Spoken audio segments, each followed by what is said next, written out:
Ayan, lutuin na natin yung ating paksiw sa banga. Paksiw na may gata. Ayan. Ayan.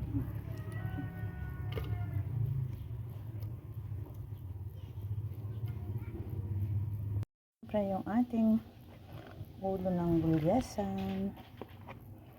Ayan, gagataan po natin yan mamaya. Pero ipapaksiw muna natin. Ayan.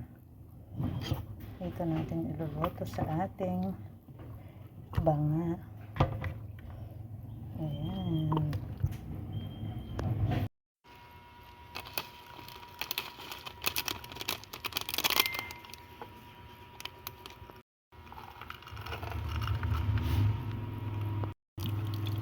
Ayan, suka. Ayan, luto na po natin.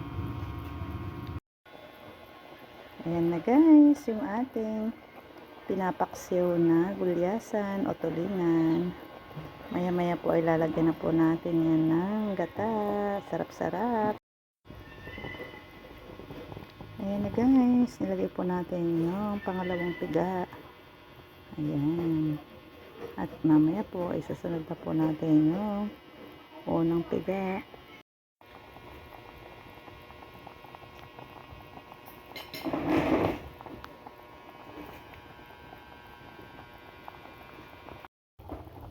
Ito na syempre yung ating final na gata, yung unang piga, ihalo na po natin. Ayan. Sarap. Para creamy.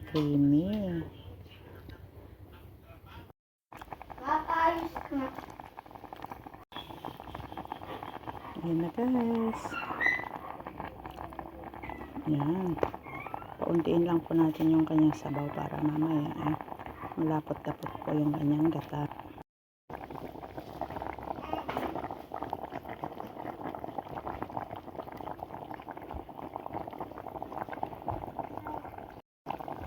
Ito na guys, yung ating niluto paksiw sa gata na tulingan. Kain na.